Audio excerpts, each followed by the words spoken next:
ठिकठिकाणी पडलेले मृतदेह, रडणाऱ्या ओरडणाऱ्या मदत मागणाऱ्या महिला. कालपासून ही दृश्य सोशल मीडियावर व्हायरल होत आहेत. सगळे व्हिडिओ बघून काळजाचा थरकाप उडतोय. बैसरण खोऱ्यात ठिकठिकाणी मृतदेह पडल्याचाही या व्हिडिओमध्ये दिसून येतंय. पण त्यातलं एक दृश्य काळीज हेलावणारं आहे. एक नवविवाहिता आपल्या पतीच्या मृतदेहाच्या शेजारी हतबल होऊन बसलेली आहे. पतीच्या जाण्याने ती किती उद्ध्वस्त झाली आहे ते हेच तिच्या भावनाशून्य फोटोमधून दिसून येतंय. आता या नवविवाहिता दाम्पत्याबद्दल माहिती समोर आली आहे. ज्यांचा संसार उद्ध्वस्त झालाय ते हे दाम्पत्य जोडपं म्हणजे नेव्ही ऑफिसर विनय नरवाल आणि त्यांची पत्नी हिमांशी. लग्नानंतर फक्त 8च दिवसात हिमांशीने आपला पती गमावलाय. त्यामुळे तिच्याबद्दल प्रचंड सहानुभूती पाहायला मिळते. पण या दोघांच्या काश्मीरला येण्यामागचंही एक कारण समोर आलंय. लग्नानंतर हनीमूनसाठी काश्मीरला यायचं या जोडप्याचा कोणताही प्लॅन नव्हता. पण एका गोष्टीमुळे त्यांना काश्मीरला यावं लागलं आणि सगळं होत्याचं नव्हतं झालं.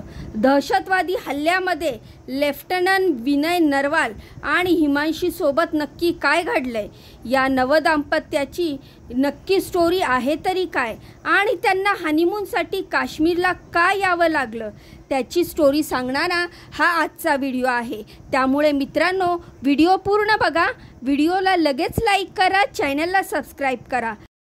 खबरी रीमा, तर खबर जगभराची माझ्या या चॅनलवर नवीन अपडेट.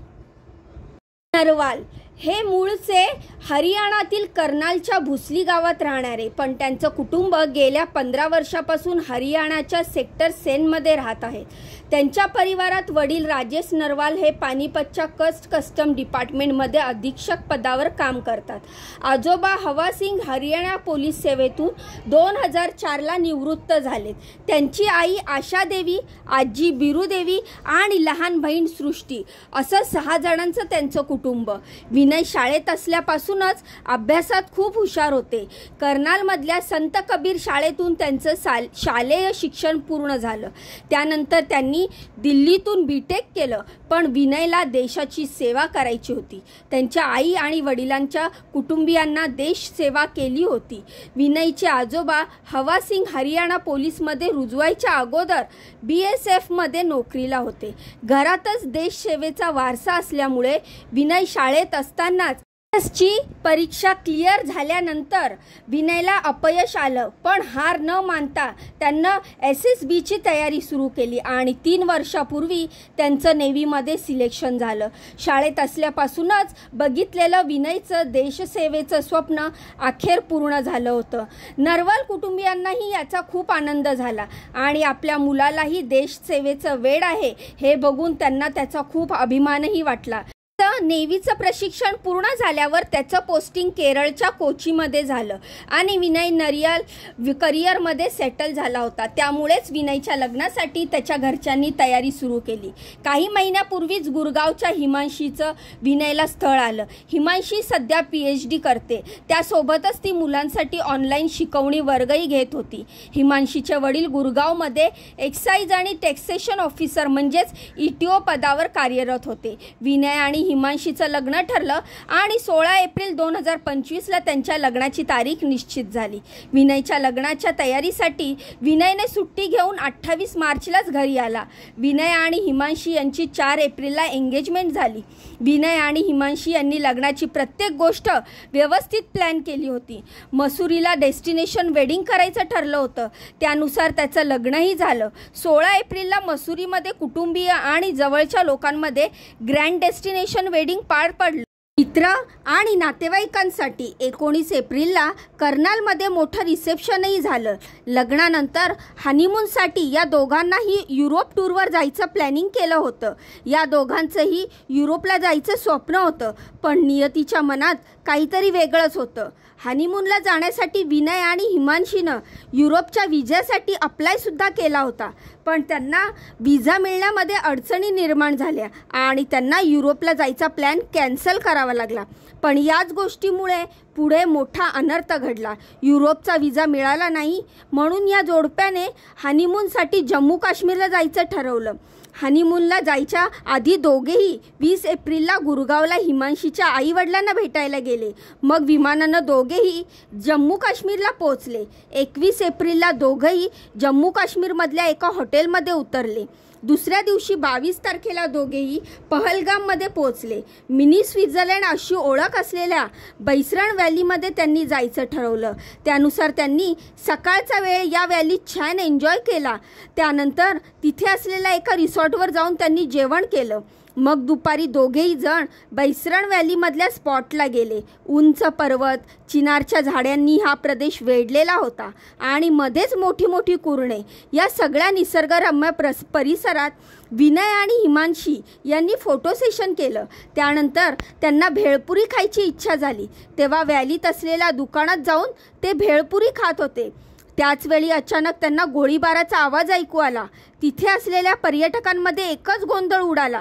सगळेजण आरडाओरडा करत सैरवैर पळत सुटले.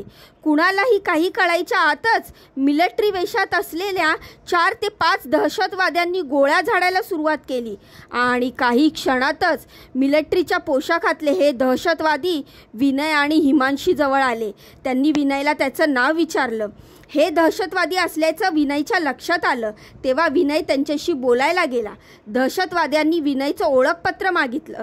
त्याचा धर्म काय हे विचारलं. विनयचं नाव आणि धर्म कळताच दहशतवाद्यांनी विनयच्या छातीवर, मानेवर आणि डोक्यात गोळ्या झाडल्या.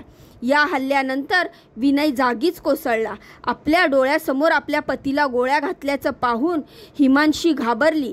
काय करावं तिला काहीच कळत नव्हतं. आपल्यासोबत काय झालंय हे तिने तिथे व्हिडिओ काढणाऱ्या व्यक्तीलाही सांगितलं. ती भेदरलेल्या अवस्थेमध्ये जीवाच्या आकांताने ओरडत होती. लोकांची मदत मागण्याचा प्रयत्न करत होती. पण तिच्या आजूबाजूला सगळीकडे हीच परिस्थिती होती. तिच्यासारखे इतरही लोक आपल्या लोकांना वाचवण्यासाठी धडपडत होते. जमिनीवर निपश्चित पडलेला विनयला पाहून सुरुवातीला हिमांशीने टाहो फोडला आणि त्यानंतर तिला या गोष्टीचा मोठा धक्का बसला. काही वेळाने मदतीसाठी लोक घटनास्थळी पोहोचले. तेव्हा हिमांशी विनयचा मृतदेहाशेजारी खिन्न अवस्थेत बसल्याचं त्यांना दिसलं. तिची अवस्था बघून तिथे असलेले लोकही हबकले. तिच्याशी काय बोलावं, तिला काय समजवावं हेच त्यांना कळत नव्हतं. लग्नाच्या फक्त 8 दिवसांनी लेफ्टनंट विनय यांचा दहशतवाद्यांनी जीव घेतला. या घटनेने कर्नालवर एकच शोककळा पसरली आहे. विनय आणि हिमांशी यांच्या घरचे काही जण जम्मू काश्मीरला रवाना झालेत. लेफ्टनंट विनयचे आजोबा माध्यमांशी बोलताना म्हणाले, मी मधुमेहाचा रुग्ण आहे. जम्मू काश्मीरला जात असताना विनय आणि हिमांशी मला म्हणाले, आजोबा जास्त गोड पदार्थ खाऊ नका, असं त्यांनी मला बजावलं होतं. विनयला माझी खूप खूप काळजी होती, पण आता तोच आमच्यात राहिला नाही. आम्हाला बाकी काही नको, फक्त आमच्या मुलाला न्याय द्या. आमचं कुटुंब सुरुवातीपासून सैन्याशी जोडलेलं आहे. माझे काकाही सैन्यात होते, माझा भाऊसुद्धा सैन्यात होता आणि त्यानंही ब्रिटिशांविरुद्ध लढा दिला होता. माझा पुतणा सैन्यात आहे. मी स्वतः आधी BSFमध्ये होतो. इथून निवृत्त झाल्यावर मी हरियाणा पोलिसात भरती झालो आणि आता मी पोलिसातून निवृत्त झालो. त्यामुळे आमचं कुटुंब देशसेवेत आहे. काहीही करून माझ्या नातवाला न्याय द्या, अशी विनयच्या आजोबांनी मागणी केली आहे. विनयचा 1 मेला 27वा वाढदिवस होता. हनीमूनवरून परतल्यावर विनयच्या वाढदिवसानिमित्त एक मोठी पार्टी आयोजित करण्याचं त्यांच्या कुटुंबियांनी ठरवलं होतं. आधीच विनयचा दुर्दैवी मृत्यू झाला. कुटुंबावर दुःखाचा डोंगर कोसळलाय. पहलगामच्या दहशतवादी हल्ल्यामध्ये लेफ्टनंट विनय आणि हिमांशी यांचा संसार 8 दिवसातच उद्ध्वस्त झाला. जर हनीमूनसाठी युरोपचा व्हिसा मिळाला असता तर कदाचित हे घडलं नसतं, असं आता बोललं जात आहे. दरम्यान बुधवारी लेफ्टनंट विनय नरवाल यांचा मृतदेह दिल्ली विमानतळावर आणण्यात आला. तेव्हाही हिमांशीची अवस्था पाहवत नव्हती. त्याच्या आत्म्याला शांती मिळू दे, त्यांनी आमची मान अभिमानाने उंचावली आहे, असं हिमांशी विनयच्या मृतदेहाला बिलगून म्हणत होती. डबडबलेल्या डोळ्यांनी तिने लेफ्टनंट विनय यांना सलाम दिला आणि आपल्या नवऱ्याला अखेरचा निरोप दिला. ही बातमी झाली लेफ्टनंट विनय आणि हिमांशीची. तर असे कित्येक कुटुंब या हल्ल्यामुळे उद्ध्वस्त झालेले आहेत. तर मित्रांनो, या बातमीबद्दल तुमच्या काय प्रतिक्रिया आहेत मला कमेंटच्या माध्यमातून नक्की सांगा. व्हिडिओ जर तुम्हाला जरा जरी माहितीपूर्ण वाटला असेल तर व्हिडिओला लाईक करा, चॅनलला सबस्क्राईब करा. तुमच्या बहिणीला एक चान्स पुढे जाण्याचा नक्की द्या. भेटूया पुढच्या व्हिडिओमध्ये अशीच महत्त्वपूर्ण दमदार अपडेट घेऊन. तोपर्यंत स्वतःची काळजी घ्या. बाय आणि नमस्कार.